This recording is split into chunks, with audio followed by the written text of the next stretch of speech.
우리 사랑하는 성도 여러분들 반갑습니다. 네, 고향에 왔죠. 고향에 온 것 같은 따뜻한 마음을 느끼고 또 저희가 배에 있고 하면서 사실 아침마다 기도를 하면서 참 여러분들의 기도 때문에 저희가 선교를 한다 이런 생각을 많이 받았습니다. 많이 받았고 저희가 들어오니까 많이 해주시는 말씀들이 있었는데 여러 말씀들이 있었습니다. 살이 빠졌다 이런 말씀도 있었지만 가장 저희가 기뻤던 말이 행복해 보인다라는 것이었습니다. 물론 선교지 힘들죠. 힘들고 배에서 생활하는 게 보통 일이 아닙니다만은 너무 힘든 가운데 너무나 큰 기쁨을 누린 시간이었습니다. 근데 그것이 다름 아닌 여러분들의 기도 때문이었다라고 저는 확신하고 다시 한번 진심으로 감사의 말씀을 드립니다. 담임 목사님께서 말씀하셨던 것처럼 저희가 잠시 한국에 들어왔는데요. 원래 일정보다 좀 빨리 들어오게 된 이유는 저의 목사 안수도 내년에 결정이 되어 있고 무엇보다 하나님께서 또 새 생명을 주셨습니다. 새 생명을 주셔서 저희가 몸조리를 하고 한 국내에서 1년 정도 쉼을 가진 다음에 다시금 선교지로 나아가려고 계획하고 있습니다. 계속해서 기도해 주시고 계속해서 영적으로 기도로 또 물질로 도와주시면은 저희가 이 선교를 기쁨으로 감당할 수 있도록 해보겠습니다. 계속해서 많은 기도 부탁드리겠습니다. 준비한 PPT 보여주시겠습니까? 네, 오늘 선교 보고 그리고 선교 이 설교인 것처럼 저희가 배에서 어떤 시간들을 보냈는지 한번 말씀드리고 함께 또 하나님의 말씀 나누는 시간을 가져보겠습니다. 네, 저희 가정이 저렇게 서 있습니다. 그리고 저희 가정 뒤에 보이는 저 배가 바로 로고스 호프입니다. 배가 깨끗해 보입니다. 잘 관리됐고 또 저 배를 타고 세계 곳곳을 누리면서 하나님의 복음을 전하는데요. 놀랍게도 저 배의 수명이 52년이 되었습니다. 52년이 되었기 때문에 저 배가 계속해서 항해를 할 수는 없고 앞으로 5년의 시간밖에 없습니다. 5년의 시간이 지난 다음에는 저 배는 폐선이 될 거고요. 또 다른 중고인 저거보다 조금 작은 배를 OM 측에서 구입을 해서 계속 선교를 해 나간다고 합니다.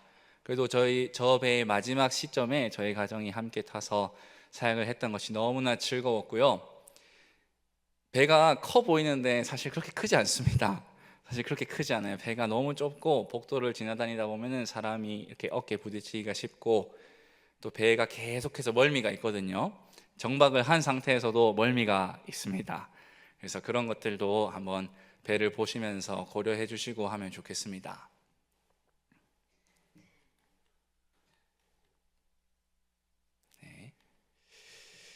네, 이 사진은 저희가 배를 타고 누렸던 지역을 보여주는 사진입니다. 저의 기준으로 오른쪽으로부터 보시면은 아프리카 대륙인데요. 아프리카 가나에서부터 선교를 시작해서 저기 보이는 망망대해 대서양을 배를 타고 건넜습니다. 2주간의 항해를 한 끝에 저기 보이시는 저 왼쪽에 캐리비안, 우리말로 하면 카리브해 지역에 도착을 해서 사역을 했고요. 1년 2개월의 시간 동안 12개의 나라를 돌아다니면서, 사실 배에는 중요한 것이 나라가 아니라 어떤 항구를 가는지가 중요합니다. 우리나라 같은 경우도 인천에도 항구가 있지만 부산에도 항구가 있는 것 아니겠습니까? 그래서 같은 나라에서도 여러 항구를 돌아다녔는데 12개국의 17개 포트 항구를 돌아다니면서 하나님의 복음을 전하는 일을 했습니다. 사실 저희가 배를 타고 돌아다니는 이 지역이 잘 사는 지역이 아닙니다. 아프리카 선교사 분들께서 많이 오셨겠지만 동부 아프리카가 있고 서부 아프리카가 있는데 그 중에 특별히 서부 아프리카가 복음을 전하기가 더 힘든 상황인데 저희가 선교를 시작한 것이 바로 서부 아프리카 가나가 되겠습니다. 그리고 카리브해 지역의 사람들은 대부분 아프리카 노예들의 후손들입니다. 그래서 나라를 가보면 되게 억눌려 있고 다 믿는 사람이라고 하지만 사실 그 기쁨을 보기가 굉장히 힘이 듭니다. 그리고 배가 카리브해 지역에 방문한 지 굉장히 오래되었는데 다시금 배가 와서 이렇게 저희가 선교 활동을 한다고 하니 많은 지역 주민들이 반겨주었습니다. 그래서 그런 일들을 경험을 했는데 계속해서 말씀 나누겠습니다.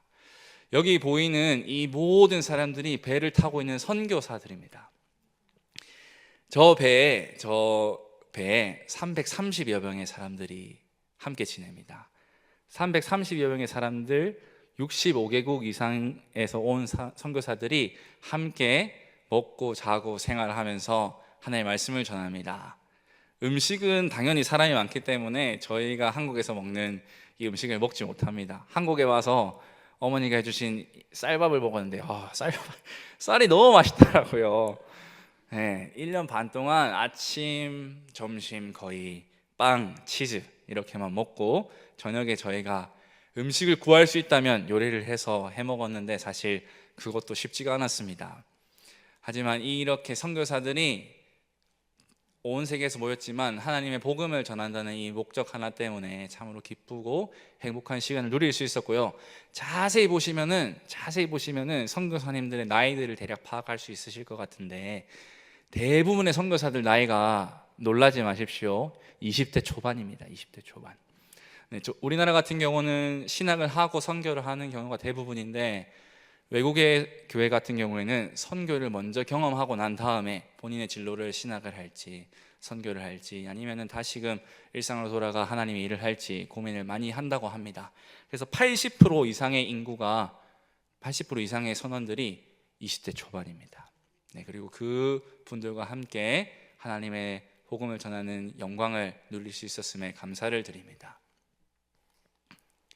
이 사진은 저희가 가나에 조인했을 때 함께 배에 조인한 동기들입니다. 저희 동기들이 80명이 넘습니다. 물론 20대들 포함했고 또 가정들이 있는데요.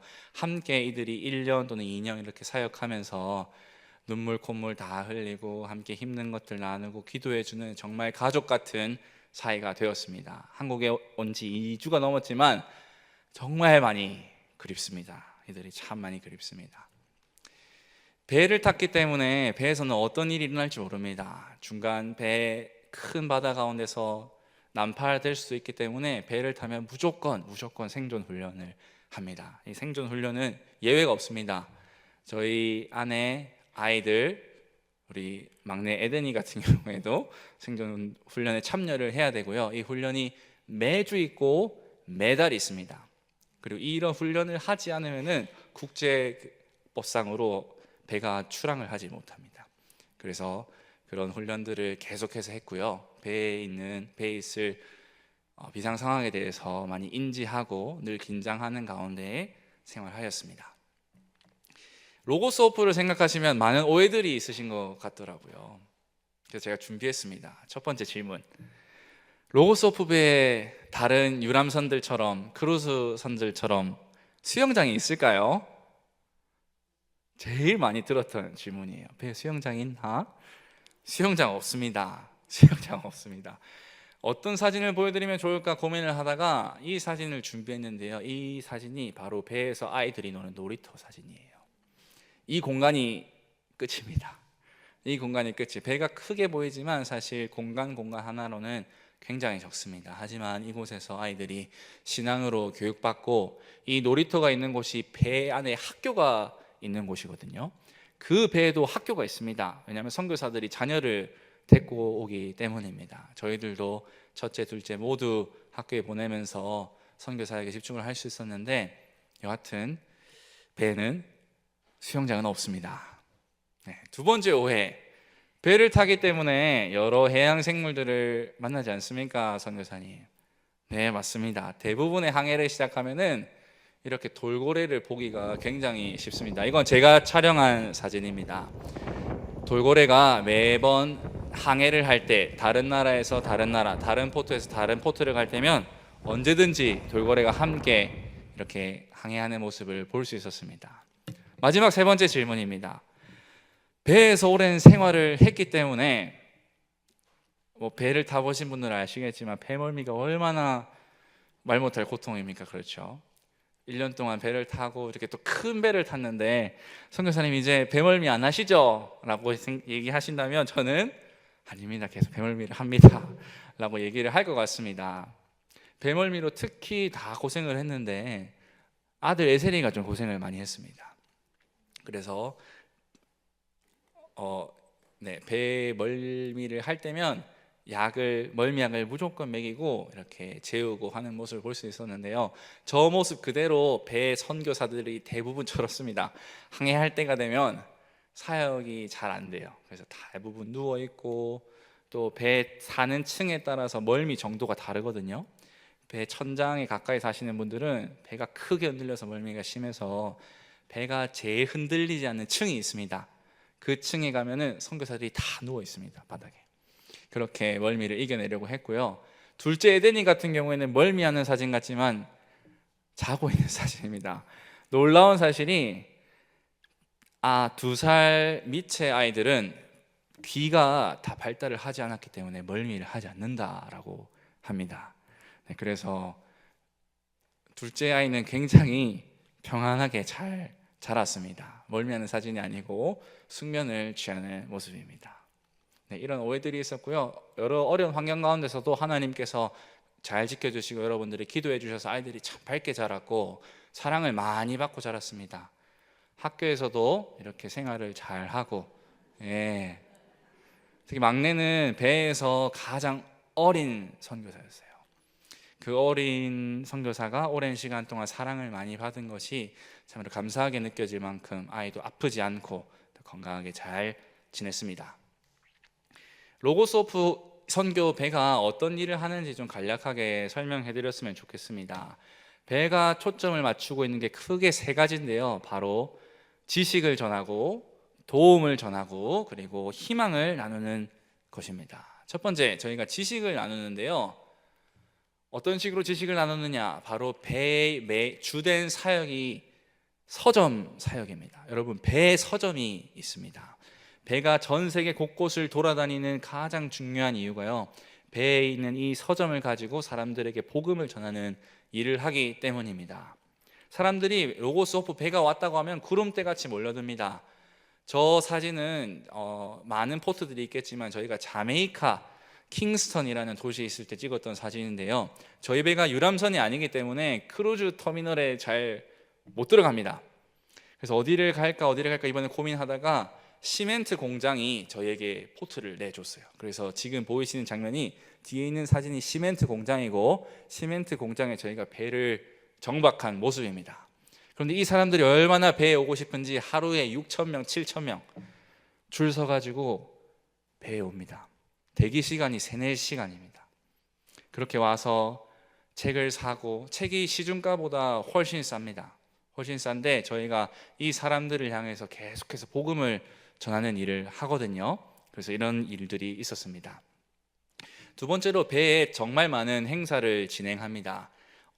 이렇게 각국에서 65개국에서 사람들이 왔기 때문에 배에 오시는 분들이 굉장히 호기심이 많으세요. 복음에도 물론 호기심이 있겠지만 이 말도 안 되는 이 배, 모든 선교사들이 돈을 받고 일하는 것도 아니고 자기들이 돈을 내고 왔는데 어떤 일을 하는지, 또 이 나라가 어떤 문화를 가지고 있는지 궁금해하시는 분들이 너무나 많습니다. 그래서 이런 문화적인 행사를 진행하고, 저희도 한복을 가져가서 행사가 있을 때면 함께 이 문화적인 행사에 참석해서 복음을 나누는 일을 했습니다.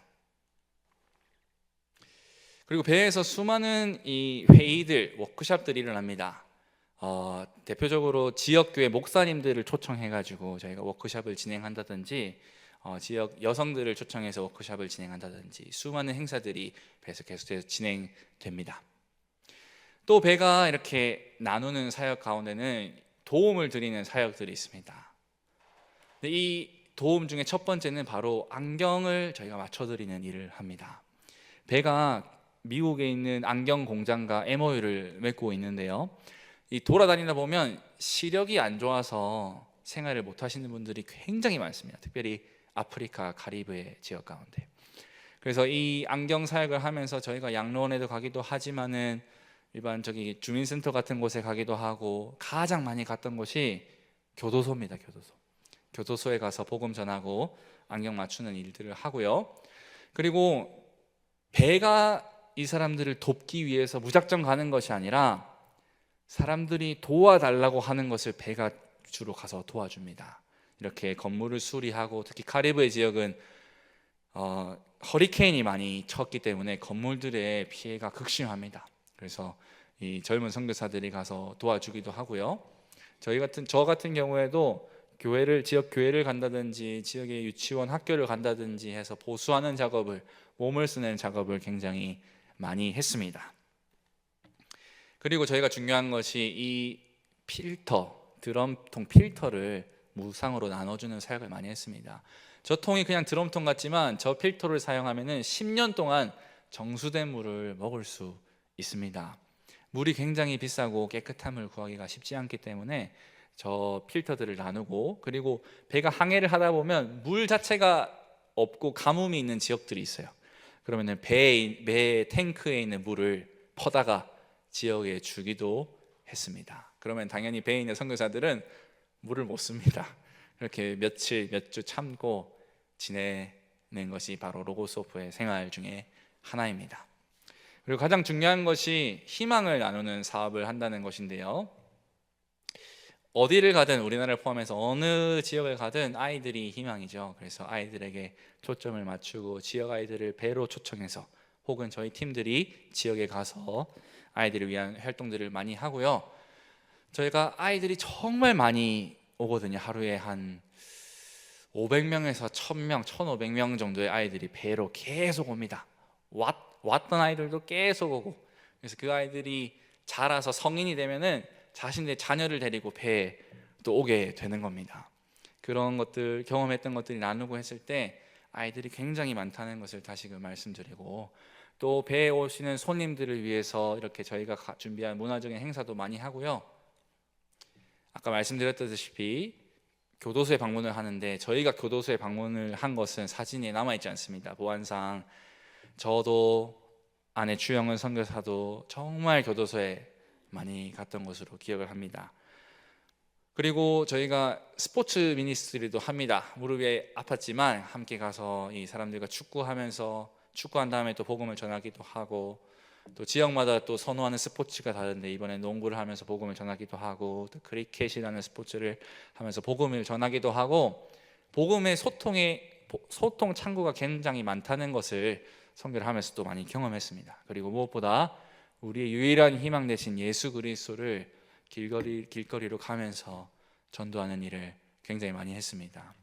아시아인이고 또 영어를 사용하는 사람들이 다른 한국 한류 문화를 얘기하는 것이 아니라 예수님 이야기를 하니까 굉장히 신기하게 바라봤었습니다. 그렇지만 이제 저희들의 목적은 신기한 걸 넘어서서 이들이 예수님을 알게 되었으면 하는 마음이 강했기 때문에 한 영혼 한 영혼 붙들고 정말 간절히 기도하면서 복음을 전했던 것 같습니다. 배 소개 영상인데 한번 간략하게만 보고 넘어가겠습니다.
네, 이쯤에서 보면 될 것 같습니다. 네, 배가 이렇게 사역을 하는 큰 덩어리가 있는데 5가지가 있어요. 첫 번째가 저희는 영어로 설명을 하기 때문에 원래 A, B, C, D, E 이렇게 설명을 하는데 첫 번째가 바로 청소를 하시는 분들입니다. 그 배 전체를 다 청소를 합니다. 하루 종일 매일. 그리고 아까 얘기했던 그 서점에서 일하시는 분들 이런 사역이 굉장히 크고요. 그 다음에 저희 밥을 하시는 분들 하루에 1,000인분 이상을 매일 합니다. 네, 그래서 하루에 그리고 빵을 소비하는 게 이게 식빵 덩어리가 있잖아요, 그죠? 식빵 덩어리를 하루에 40덩어리에서 60덩어리를 매일 사용을 합니다. 그게 저희 주식이니까요. 그렇게 해서 저기 일하시는 분들도 다 선교사들이에요. 그리고 배기 때문에 배 갑판을 다룰 수 있는 사람들이 있어야 되는데 이 사람들이 배 갑판을 할 수 있어서 오신 분들이 아니라 와가지고 신체적인 조건이 건장하니까 이 부서에 뽑혀서 배 이렇게 갑판 일을 할 수 있도록 교육을 받고 이렇게 일을 하시는 겁니다. 그리고 배가 가기 위해서 당연히 엔진이 있어야겠죠. 이렇게 크게 5가지 부서가 있는데 자세히 보시면 제가 저기 서 있어요. 저는 이 5개 부서에 속해 있지 않았습니다. 제가 속해 있는 부서는 인재개발팀이라고 해가지고 특별히 제가 하는 역할이 이 배에 있는 선교사들, 물론 선교사들이고 좋은 헌신을 해서 왔지만 아직까지 미성숙한 부분이 있고 신앙적으로 같이 또 해야 될 부분이 있거든요. 그래서 이런 분들을 위해서 계속해서 신앙 훈련 프로그램을 만들어내고 프로그램을 진행하고 함께 이들과 기도하고 이런 일들을 했습니다. 배에 있다 보면 뜻하지 않은 만남들도 있습니다. 제 왼쪽에 보이는 이 사진은 서울시민교회에서 파송을 받고 이렇게 하신 선교사님 4분 사진이고, 또 오른쪽에 보이는 사진은 이 몇 달 전에도 저희 교회 오셨다 들었는데 시에라리온에 계신 이순복 선교사님 가정이 이렇게 배에 방문하시게 됐습니다. 그래서 함께 사진을 찍었고요. 이분은 고신대학교에 유학을 왔었어요. 신학교에 시에라리온 출신의 알버트 마하마라고 하는 목사님인데 이분이 신학교에서 훈련을 받고 다시금 시에라리온 돌아가서 지역교회를 섬기고 있었는데 제 아내가 한국에 돌아왔을 때 이분이 하시는 행사의 통역을 맡았었다고 하더라고요. 그러니까 저희가 시에라리온에 있다고 하니까 아시는 분이 듣고 이 목사님이 있는데 연락해 봐라 했더니 마침 저희가 배에 있는 항구에 계셨습니다. 그래서 연락을 받고 이렇게 배에 오시고 초청을 하고 또 교류하는 시간이 있었습니다. 네, 그 분의 모교회에도 방문해서 함께 예배 드리고 했고요. 있다 보니 저희가 카리브에서는 얼굴을 뵌 이렇게 한국인이 10손가락이 안 됩니다. 카리브에서는 정말 한국인을 못 봤는데 트리니다드라는 나라에 가는데 거기 대사관이 있었습니다. 그래서 마침 그 대사분이 한국에 저기 배에 올라가지고 행사를 진행하셨는데 배에 한국인이 있다는 걸 알게 되시고 한국인들을 초청해서 이렇게 식사를 사주신 모습도 있었습니다. 이제부터는 제가 한 사역들에 대해서 좀 간략하게 나누겠습니다. 아까 말씀드렸다시피 제가 인재개발팀에 있으면서 이 배 선교사들을 위해서 끊임없이 신앙 교육을 이렇게 진행했고 진행하는 모습이고요. 네, 단기로 오시는 선교사님들, 장기로 오시는 선교사님들 모두 다에게 이렇게 하나님의 말씀 전하고 또 교육할 수 있는 영광을 하나님께서 주셨습니다. 네, 카이로스라고 하는 선교 훈련도 제가 진행해서 하게 됐고요.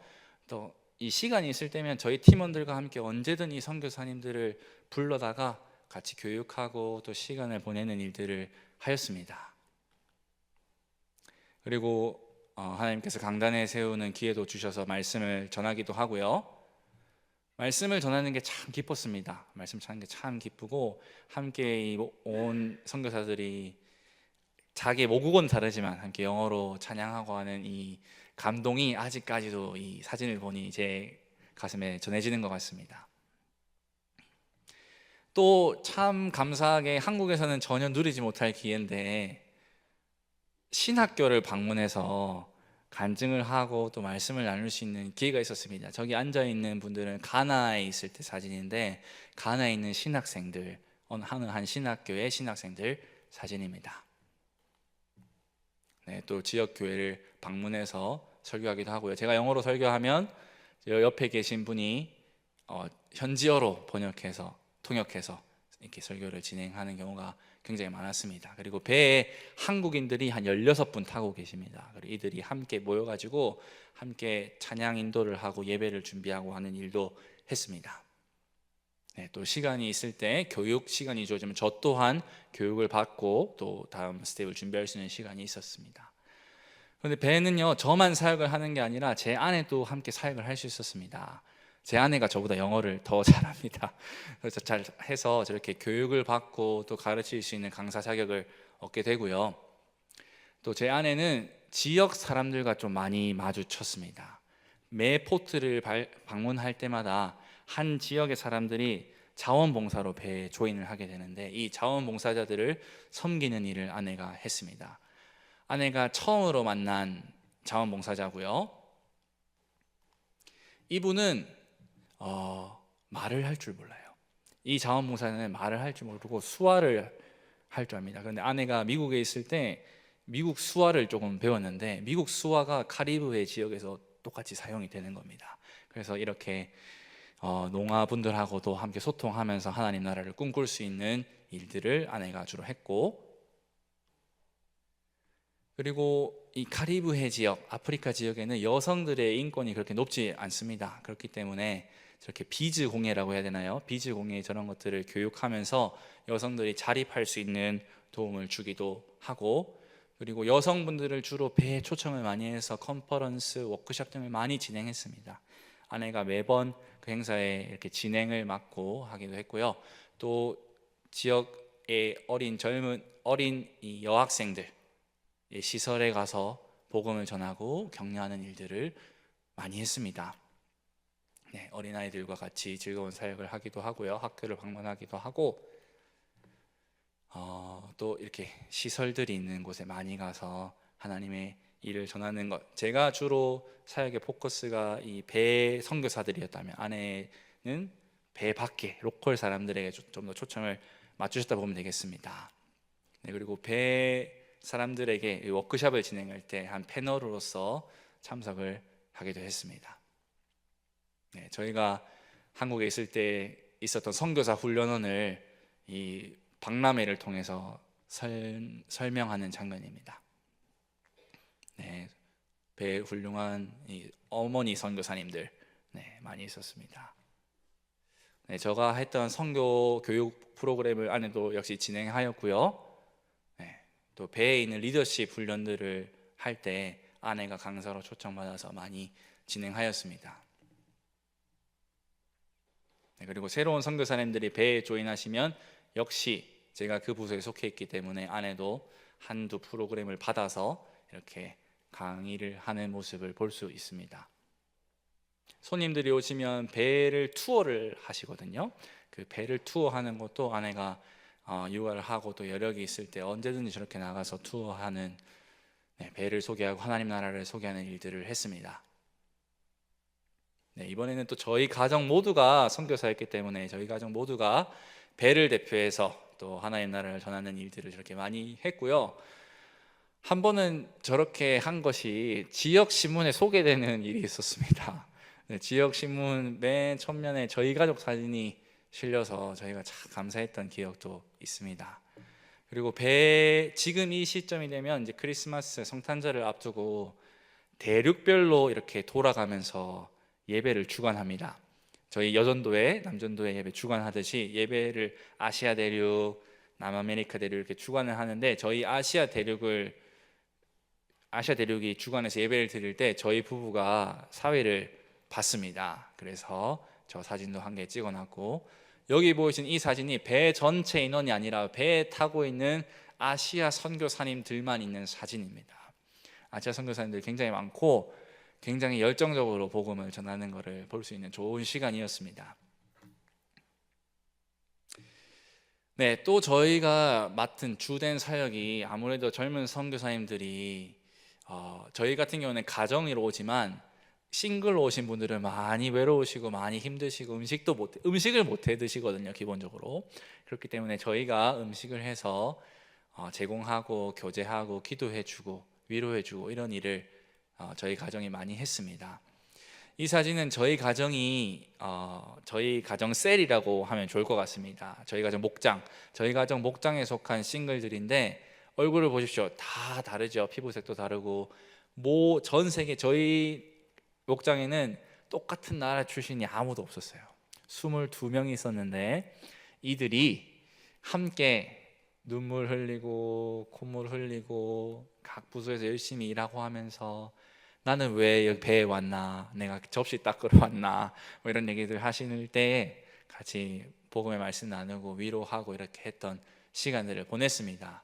정말 가족 같고, 배에서 실제로 패밀리라고 부릅니다. 제 성이 배니까 배 패밀리라고 부르는데 배 패밀리들을 위해서 같이 기도해주고 이렇게 했던 시간들 많이 그립습니다. 배에 있으면서 소중한 인연들을 사실 많이 얻었습니다. 정말 많이 얻었는데 그 중에 저희가 소개하고 싶은 이 친구들이 있습니다. 이 친구들 이름이 샘 그리고 샨이라고 말레이시아에서 온 중국인들입니다. 여러분, 중국인들이에요. 배에 타기 전부터 사실 제가 중국 성도들에 대한 믿음을 좀 많이 들었었거든요. 지하 교회에서 박해를 당하면서도 믿음을 지키고, 또 최근에 중국에 계신 한국인 선교사님들이 모두 추방이 되었는데 그 선교사님들로부터 들었던 얘기가 참 중국 교회의 성도들의 믿음이 귀하다라는 것이었습니다. 그런데 이분들이 중국인이지만 중국 본토 출신이 아니라 이렇게 어떻게 보면 화교죠. 이 화교들이 가지고 있는 믿음이 정말 대단하다라는 것을 이 두 친구들을 통해 알 수 있게 되었습니다. 그래서 하루는 제가 이 친구들한테 부탁을 했습니다. 샘샨이, 나도 너희들 따라 중국인 교회 한번 방문해보고 싶은데 어떻게 안 되겠나 했더니 흔쾌히 저를 데리고 갔어요. 중국인 교회를 중국에 있는 교회가 아니라 저 이방 땅에 있는 교회에 갔습니다. 한번 영상 한번 보실까요?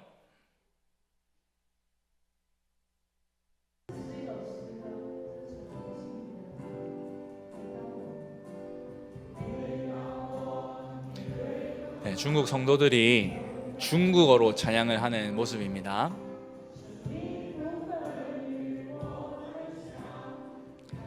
저희 가정은 저기 예배를 가서 제 간증을 나누고 또 함께 찬양팀으로 섬기고 있는데요. 여기 보이시는 이 모든 분들이 중국 분들이세요. 본토 출신도 있고 대만 출신도 있고 화교 출신들도 있는데, 본토에서는 상상도 못할 일이죠. 이렇게 하나님을 예배한다는 것. 네, 영상 이제 종료해 주시면 되겠습니다. 근데 이분들이 저희가 가기 전에 어떻게 예배를 드렸냐라고 들어보니까 찬양을 인도할 수 있는 이 사람들이 없어서 유튜브를 켜고 매주 찬양을 했대요. 그럼 목사님이 있습니까? 라고 물었더니 목사님이 없어서 화상 통화로 이 나라에 있는 사람이 아니라 캐나다에 계신 중국인 목사님을 연결해서 말씀을 들었대요. 제가 그 말을 들으면서 참 가슴이 먹먹해졌습니다. 저로서는 사실 너무 말이 안 되는 상황이었어요. 찬양도 할 수 없고 말씀도 전할 수 없는 이 상황 가운데 어떻게 이 교회가, 어떻게 이 성도들이 신앙생활을 할 수 있을까? 근데 사실 이들의 얼굴에는 미소가 가득했습니다. 왜냐하면 하나님은 어쨌든 예배를 할 수 있으니까요. 이들에게 분명히 갖고 있었던 것이 있었는데 제가 무엇인가 이걸 봤더니 이들이 가진 것은 다름 아닌 주님의 약속이었습니다. 주님의 약속. 저에 있는 환경이 도저히 앞이 안 보이고 깊은 터널 같지만 다시 오실 주님 붙들고 예수 그리스도의 이름을 높이는 일, 찬양할 수 있는 이가 없고 말씀을 전해줄 사람이 없지만 함께 모여서 예배 드리는 그 소망이 있다는 것. 이들에게는 돈도 명예도 직분도 환경도 중요한 게 아니라 다시 오실 예수 그리스도가 소망이었던 것입니다. 이 사진 또한, 전에 사진 한번 보여주시겠어요? 이 사진 또한 중국 분들 관한 사진인데요. 여기도 중국이 아닙니다. 아루바라고 하는 나라입니다. 중국, 이 캐리비안 지역에 중국인들이 너무나 많습니다. 어디를 가든 중국인들이 있어요. 그런데 이 중국인들이 본토에서 바로 건너온 사람들이 아니라 대부분 2세, 3세, 2세, 3세. 2세, 3세이기 때문에 중국어도 언어를 하고 현지 말이 더 편한데, 이 2세, 3세가 중국인에 대한 이 감정을 가지고 있는 게 뭐가 있냐면은 사랑이 없다는 거예요. 자기 부모들, 할아버지들 이 이방 땅에서 살아내기 위해 얼마나 노력을 많이 했겠습니까? 그 사업을 하고 일을 하니까 당연히 가정은 뒷전이죠. 그리고 자기들이 보아온 중국인들 또한 그렇게 살아온 거예요. 그래서 중국인, 이 2세, 3세들에게 중국인이라고 생각하면 사랑이 없는 사람인데 당연히 예수를 모르고요. 근데 이 친구들이 배에 방문을 하게 된 겁니다. 배에 방문을 했다니까 이 배에 타고 있는 중국인 선교사님들이 너무 기뻐가지고 이 사람들과 1대1 관계를 나누고 또 복음을 전하고 함께 땀 흘리고 이렇게 하는 걸 봤는데요. 제가 너무나 그거를 옆에서 보고 또 배우고 경험하고 싶어서 저만 한국인입니다. 따라가서 시간을 보냈습니다. 근데 이렇게 시간을 보냈는데 끝이 아니라 이들을 위해서 기도를 해주는 거예요. 중국도 아니고 또 저희가 배 타고 왔는데 또 만날지도 모르는 이 상황 가운데 이들이 정말 간절하게 복음을 전하고 정말 간절하게 기도를 하는 겁니다. 왜요? 이들에게는 약속이 있었거든요. 이들은 눈에 보이지 않는 하나님의 약속을 간절히 믿고 있었습니다. 이 땅에서 다시 만나는 것도 너무나 좋겠지만 그게 아니라 예수 그리스도와 믿음 안에서 다시 천국에서 만날 날을 소망한다. 하나님의 약속을 붙들고 나아가는 이들의 기도가 단지 그 눈물 흘리는 기도 그 이상이었습니다. 저에게 자문하게 됐습니다. 나에게는 이런 약속에 대한 확신이 있는가? 보이는 것에 대한 것만 우리가 너무 의지하고 나아가는 것은 아닌가 하는 것 말입니다. 오늘 본문을 한번 보면 좋겠습니다. 다음 슬라이드 부탁드립니다. 다음 슬라이드 부탁드립니다. 제 슬라이드에 본문이 있거든요. 네, 슬라이드를 계속 켜주시면 되겠습니다. 오늘 본문이요, 마태복음 28장입니다. 마태복음 28장은 다름 아닌 예수님의 부활에서 이야기를 시작해요. 여러분 나중에 성경 한번 다시 보시기 바랍니다. 오늘 16절을 보니까요, 이렇게 시작합니다. 말씀이 나와 있는 것처럼 가룟 유다를 제외한 11제자가 예수님께서 부르신 곳에 도착했습니다. 사실 얼마나 기쁘겠습니까? 예수님이 부활하시겠다고 약속하셨는데 그 예수님이 다시 부활하셨다는 것을 들으니 얼마나 놀랍고 얼마나 떨리고 얼마나 기뻤겠습니까? 약속이 눈앞에서 실현이 됐으니까요. 그런데 성경은요, 그 예수님의 제자들 중에서도 의심하는 사람들이 있었다라고 이야기합니다.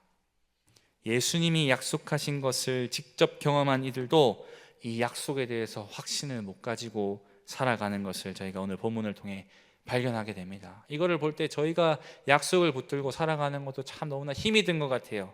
그렇지만 우리가 하나님께서 주신 약속을 붙들어야 될 줄 믿습니다. 이 이후에 말씀이 이렇게 시작하죠. 한번 같이 읽어보면 좋겠습니다. 시작. 하늘과 땅의 모든 권세를 내게 주셨으니 그러므로 너희는 가서 모든 민족을 제자로 삼아 아버지와 아들과 성령의 이름으로 세례를 베풀고 내가 너희에게 분부한 모든 것을 가르쳐 지키게 하라. 아멘.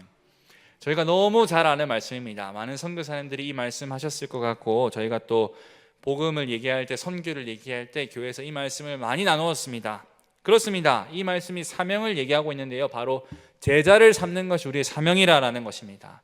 우리가 예수의 제자 되는 것은 물론이고 오늘 우리가 많은 새 가족들을 초대한 것처럼 이 새 가족들을 예수님의 제자로 만들어야 될 사명이 여기 있는 것이죠. 우리가 제자로 삼아야 되고 또 제자가 되는 삶을 살아야 합니다.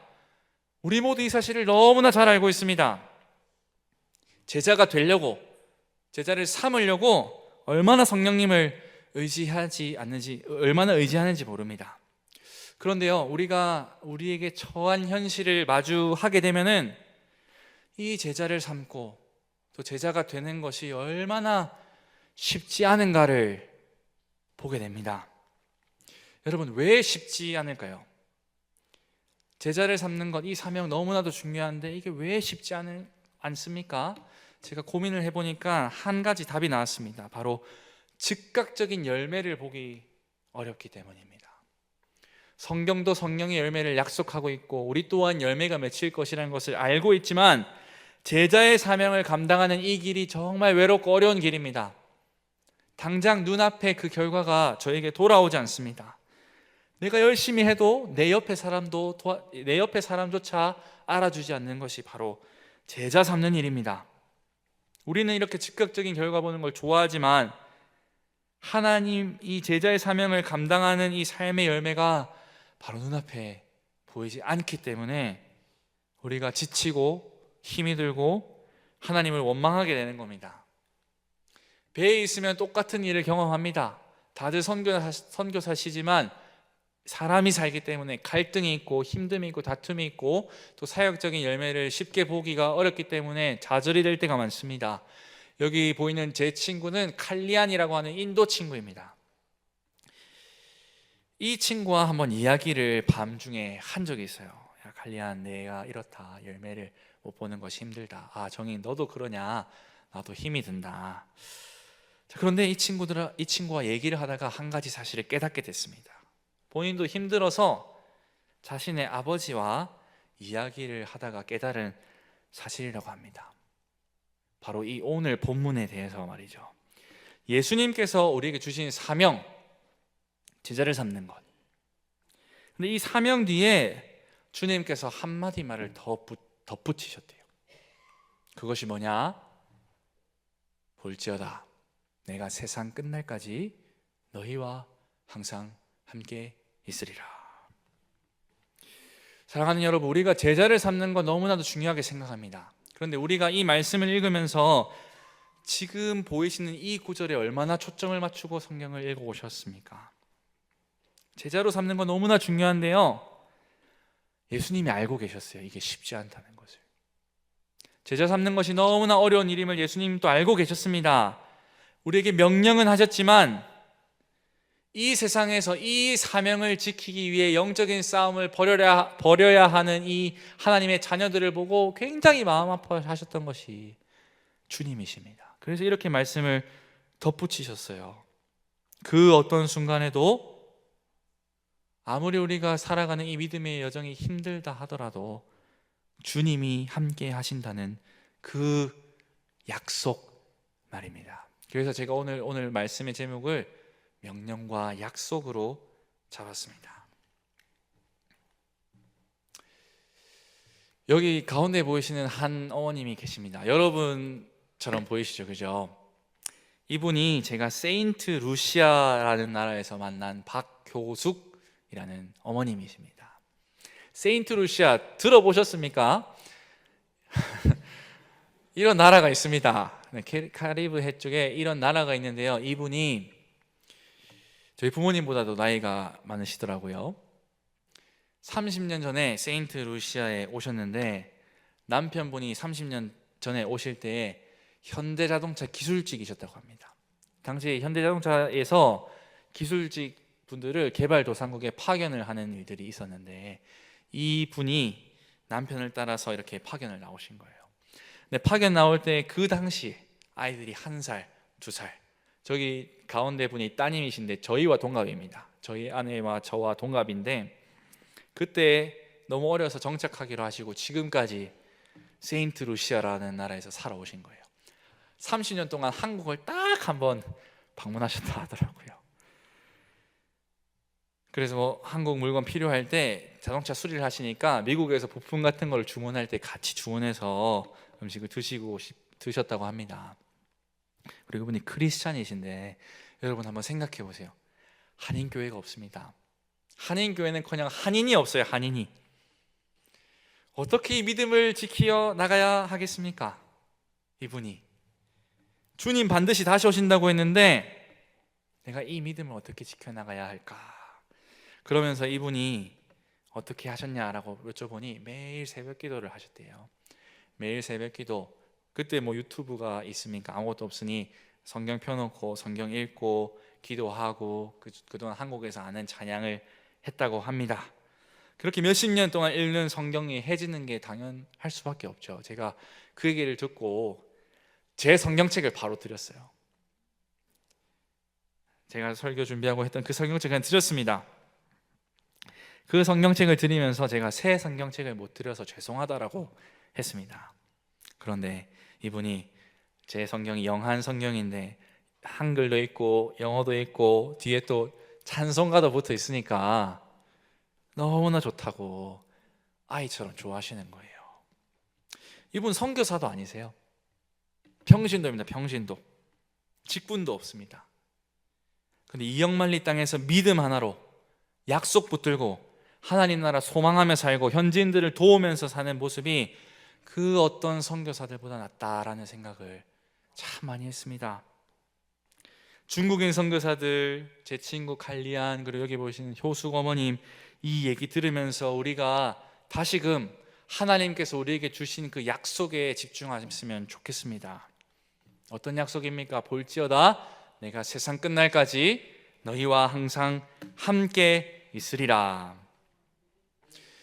여러분, 목회자만, 선교사만 영적 싸움을 해가는 것이 아니지 않습니까?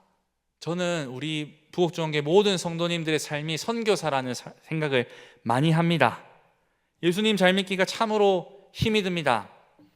율법에 사로잡힐 때도 우리에게 분명히 있고, 직분에 사로잡힐 때도 분명히 있고, 이념에 사로잡힐 때도 분명히 있고, 또 직장 생활을 하다 보면 여간 어려운 일이 많은 것이 아닙니다. 이 세상에서 예수 믿기가 참으로 힘이 든 것 같아요. 그렇다고 예수님의 제자를 바로 앞에 볼 수 있는 것도 아닙니다. 우리의 삶이, 환경이 너무나 어렵습니다. 열매가 쉽게 보이지 않고요. 그런데 힘들어하는 우리를 향해 주님께서 다시 한번 약속의 말씀을 들려주세요. 저뿐만 아니라 우리 모두에게 주시는 말씀이라고 생각합니다.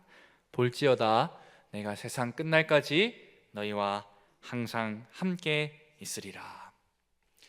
여러분, 우리가 읽는 이 성경이요 다름 아닌 약속에 대해서 이야기를 하고 있습니다. 특별히 우리가 살펴보고 있는 이 마태복음 책은요, 약속에서 시작해서 약속으로 끝이 납니다. 한번 볼까요? 마태복음 1장 23절 말씀입니다. 제가 큰 소리로 읽겠습니다. 보라, 처녀가 잉태하여 아들을 낳을 것이요 그의 이름을 임마누엘이라 하리라 하셨으니 이를 번역한즉 하나님이 우리와 함께 계시다 함이라. 무슨 말입니까? 저희가 오늘 읽은 말씀, 볼지어다 세상 끝날까지 너희와 항상 함께 있으리라 라고 하는 말씀을 이 마태복음 1장과 비교해 보니까요, 마태복음은요 임마누엘로 시작해서 임마누엘로 끝이 납니다. 마태복음은 약속으로 시작해서 약속으로 끝이 납니다. 어떤 약속이요? 하나님이 우리와 함께 하신다는 약속입니다. 부활하신 예수 그리스도는요, 당신의 아들들을, 당신의 제자들을 절대 떠나지 않으십니다. 당장 열매가 없어도, 상황이 쉽지 않아도 주님의 약속, 하나님이 우리와 함께 계신다는 주님의 약속 붙들고 주님의 제자가 되어서 주님의 제자를 삼는 이 삶을 사는 이들에게 영원히 함께 하신다고 약속하시는 거 여러분 믿으십니까? 네, 이 약속 붙들고 나아가시는 부곡중앙교회 모든 성도님들 되시기를 간절히 축원드립니다. 배가 항해를 하는 모습입니다. 배 선수에서 찍은 사진인데요, 아무것도 없습니다. 아무것도 없어요. 육지에서 출발한 지 고작 몇 시간밖에 안 됐는데 구름, 바람, 바다 밖에는 없습니다. 육지와 가까운 바다로 가면 또 가까운 바다 나름대로 힘든 게 있습니다.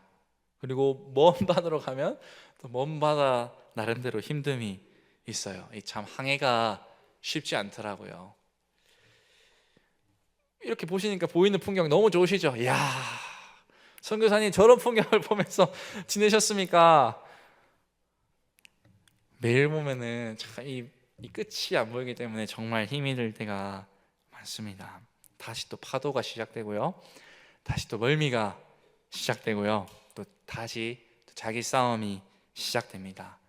낮은 물론이고 밤도 마찬가지입니다. 그런데 이렇게 항해를 하면서 저와 제 아내가 반드시 하는 행동 하나가 있습니다.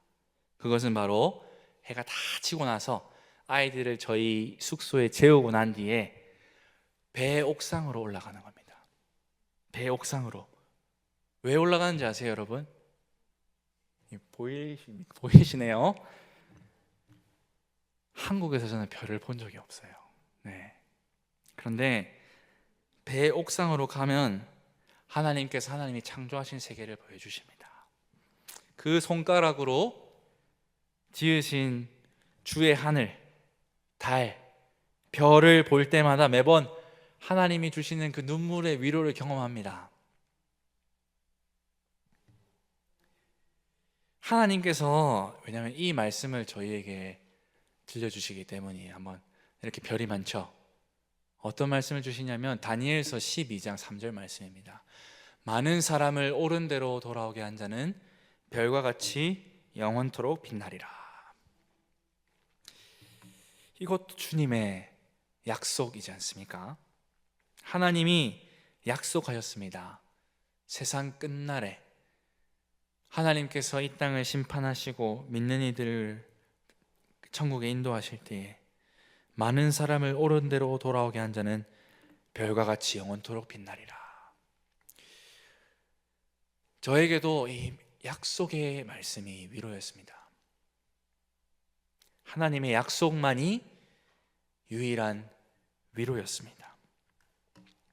하나님께서는 그 어렵고 힘든 환경 가운데서 끝까지 주님 붙들고 제자가 되기 위해서, 그리고 제자를 만들기 위해 씨름하는 주의 자녀들의 기도를 들으십니다. 우리 한번 이 말씀 같이 읽어볼까요? 네, 준비 시작.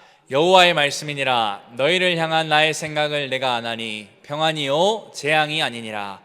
너희에게 미래와 희망을 주는 것이니라. 아멘. 여러분, 힘든 믿음의 길을 걷고 있는 우리에게 평안과 미래와 희망을 약속하시는 아버지 하나님이 계십니다. 그렇죠? 근데 이 아버지 하나님께서 이 말씀 뒷구절에 이 말씀을 덧붙여 주세요. 제가 읽겠습니다. 너희가 내게 부르짖으면 내게 와서 기도하면 내가 너희들의 기도를 들을 것이요 너희가 온 마음으로 나를 구하면 나를 찾을 것이요 나를 만나리라. 선교가 어렵다고 합니다. 제가 알기로는 고신교단의 교역자 중에서 저희 가정이 제일 어린 선교사로 알고 있습니다. 교회마다 다음 세대가 없다고 합니다. 목회자 수도 점점 줄어든다고 하고요. 그리고 다음 세대 숫자도 계속 줄어든다고 합니다. 그런데 여러분, 우리의 현실이 그렇다고 해서 하나님께서 우리에게 주신 그 사명, 제자를 삼고 또 제자가 되는 이 사명을 저버리기에는 너무나 그 사명이 큽니다. 주님이 진정으로 원하시는 이 한 가지는 바로 이 한 사람 한 사람, 한 영혼 한 영혼을 진심으로 품고 사랑하는 겁니다.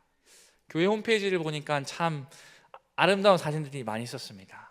우리 유아유치부부터 우리 초등부, 중고등부, 우리 대학 청년부들까지, 그리고 오늘 또 많은 분들이 교회에 오지 않았습니까? 부서에 있는 이 소중하고 어린 영혼들, 교사만 해야 되는 것이 아니라요, 하나님의 사명을 생각한다면 우리 교회 모두가 감당해야 될 일인 줄 믿습니다. 우리 모두가 해야 할 일입니다. 항해의 끝에는, 전에 사진 부탁드릴게요. 아까 그 항해를 했습니다. 근데 항해의 끝에는요, 항해 중에는 몰라요, 끝이 있을지. 도저히 끝이 안 올 것만 같습니다. 멀미가 안 멈출 것만 같습니다. 근데 항해의 끝에는요, 그 항해가 아무리 긴다 한들 언제나 목적지가 있습니다. 바다에서 배가 멈추지 않습니다. 항구로 갑니다. 우리의 삶도 마찬가지입니다. 하나님께서 우리를 어려운 환경에만 두시지 않습니다. 어려운 환경에 두신다 하더라도 우리가 잊지 말아야 할 것이 있습니다. 언제나 우리와 함께 계신다라고 하는 임마누엘 하나님의 약속이 바로 그것입니다.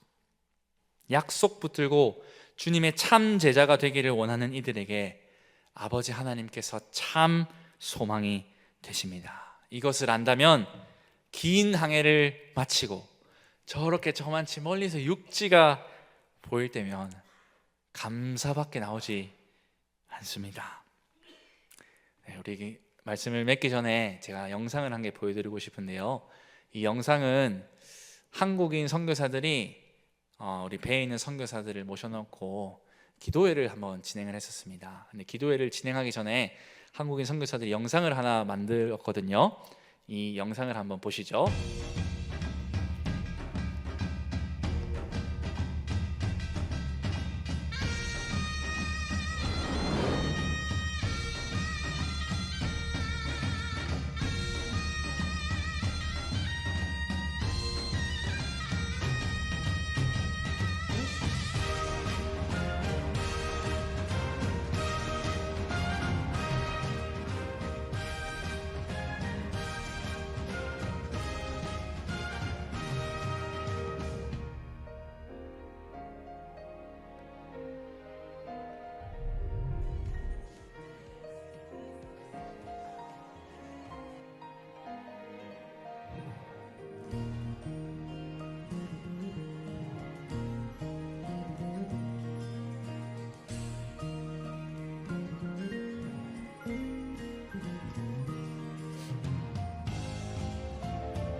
여러분 어떠십니까?